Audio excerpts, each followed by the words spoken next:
Oke, balik lagi sama gua Fahmi Yusuf di Deomara Miniatur. Kali ini gua akan ngebahas mungkin sedikit ya tentang scale model. Kali ini gua akan merakit Slave One, pesawatnya si Boba Fett. Karena sekarang lagi populer lagi nih Boba Fett di Disney Plus ya.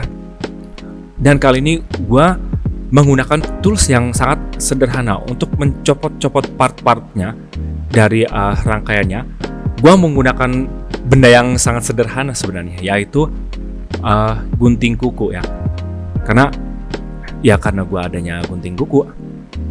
Dan ini yang pasti untuk membuat model kit kita harus sabar ya, agar kita tahu urutannya apa aja yang harus kita rangkai, kemudian apa aja yang kita potong, dan mana aja yang kita pasang duluan agar kita nggak salah pasang ya.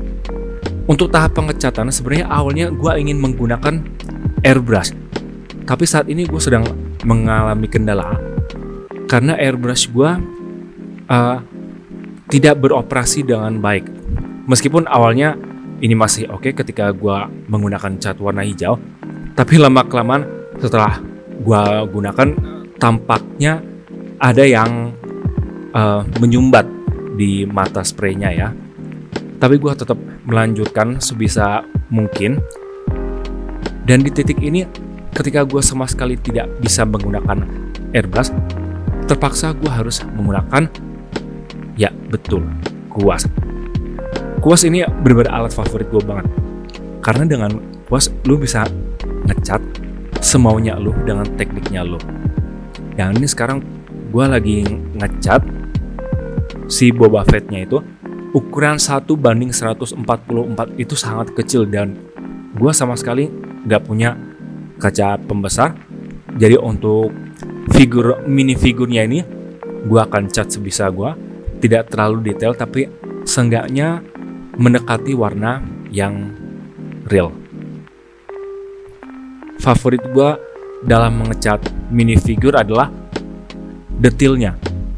Detail yang sangat kecil itu harus sangat diperhatikan karena nilai seninya ya pastinya di situ, di tingkat kedetailan sebuah karya. Ya ini emang sangat kecil banget. Gua menggunakan cat model kit ya sebenarnya, dan campur-campur sebenarnya, nggak cuma cat model kit doang, tapi ada campuran pilox juga, itu gue juga pakai. Kadang kalau misalnya kita ngecat pakai pilox itu akan mengorbankan kuas kita ya, karena kuas kita pasti akan rusak. Nah, kemudian lanjut lagi merangkai. Setelah semua cat di bagian kokpit sudah kering, gua mulai merangkai satu persatu kokpitnya. Kurang lebih seperti ini ya. Dan satu hal yang gue suka dari Bandai adalah tiap partnya pasti ada dudukan agar partnya itu tersambung dengan baik dan benar. Semua serba presisi. Dan jangan lupa ketika kita memotong bagian-bagian model kit, pasti sisi-sisinya masih ada bekas patahan dari rangkaian. Maka dari itu, kita harus tetap bersihkan. Bagi kalian yang suka menggunakan amplas khusus ya untuk model kit, itu sangat gue rekomendasikan banget. Kalau gue pribadi sih lebih suka menggunakan alat seadanya ya. Karena untuk membeli alat-alat yang seperti itu sebenarnya agak males sih. Maka dari itu gue lanjut aja untuk membuat model kit, dan pinggirannya gue halusin sebisa mungkin. Mungkin bisa menggunakan amplas bangunan yang paling halus atau menggunakan amplas bangunan yang kasar kalau misalkan perlu. Nah, di tahap ini gue langsung mencoba untuk weathering, ngecat sesuai yang aslinya. Di sini gue menggunakan kuas pastinya, karena teknik ini bagi gue yang paling nyaman untuk gue lakukan. Banyak orang melakukan teknik dengan cara mengecat semua model kit, kemudian weathering menggunakan paint remover, atau mungkin kadang menggunakan tisu, atau kadang menggunakan tape juga supaya lebih presisi. Kalau gue pribadi lebih suka menggunakan kuas, karena pada dasarnya gue melukis, maka dari itu gue melukis sesuai dengan gambar aslinya.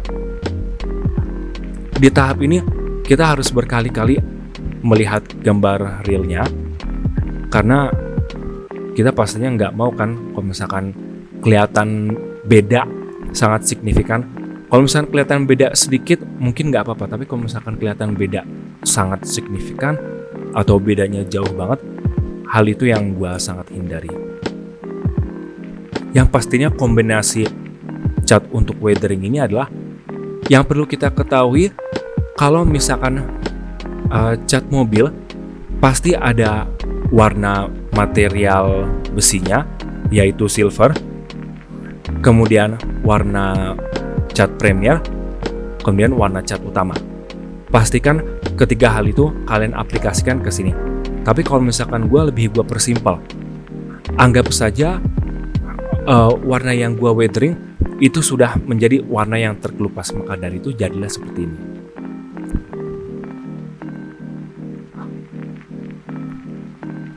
Ada beberapa bagian yang terkadang gua cat ketika sebelum gua potong ya, jadi masih ada di rangkaian, kemudian gua cat.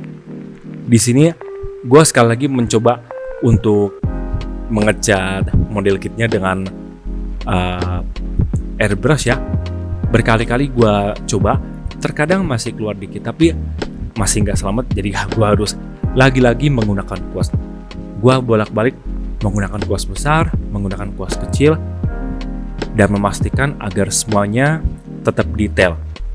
Terkadang kalau misalkan kebanyakan cat juga, catnya menjadi menggumpal. Maka dari itu, gue harus tiup pakai airbrush yang sebenarnya nggak bisa digunakan ini. Gue mencoba-coba berulang kali, catnya nggak bisa keluar, ya sudah, gue harus pasrah, gue harus move on.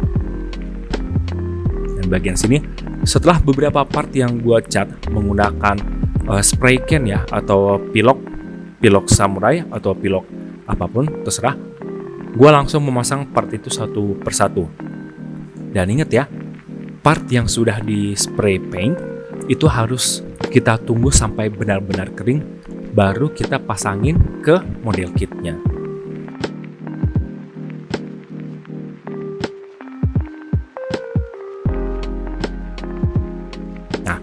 Di tahap ini, gue lanjut lagi untuk memasang part-part yang sudah gue cat.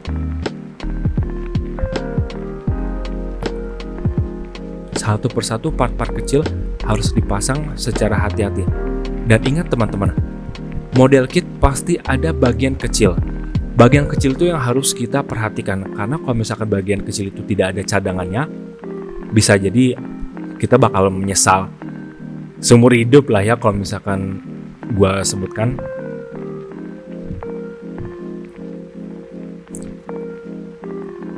Dan semua harus in order. Untungnya model kit Bandai kit ini dia punya part cadangan untuk part-part yang kecil. Dan terkadang ada part yang susah menempel, maka dari itu gua butuh lem power glue atau yang populer disebut dengan lem Korea.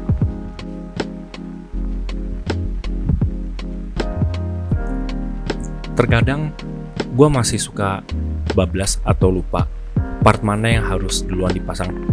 Jadi pada saat proses pembuatan atau pemasangan model kit ini masih ada beberapa part yang kelewatan, jadi gue kadang harus melepas part itu.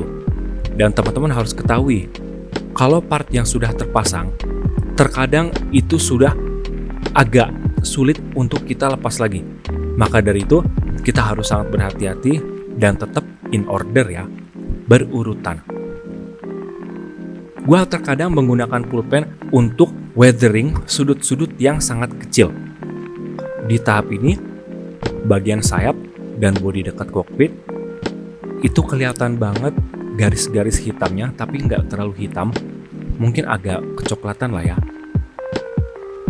Di bagian bodi dekat kokpit, panel-panel seperti plat yang kita lihat di sayap pesawat itu harus terlihat jelas. Dan di tahap ini, gue akan pastikan bahwa sayapnya tidak ada bagian yang agak kasar. Maka dari itu, gue menggunakan amplas bangunan yang agak halus.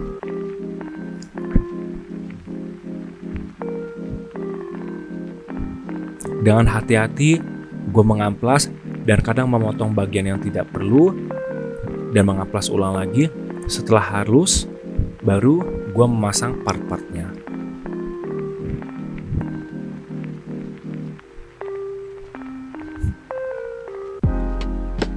Jangan lupa untuk mengecek urutan-urutan bagian-bagiannya ya.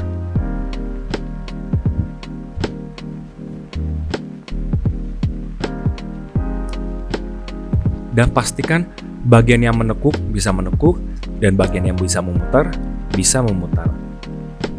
Dan di tahap ini lagi-lagi gue lupa untuk mengecat terdahulu bagian dalam si hidrolik pesawatnya. Tapi nggak perlu khawatir, bagian yang itu mudah dilepaskan lagi. Makanya gue agak mudah untuk melakukan pengecatan ulang.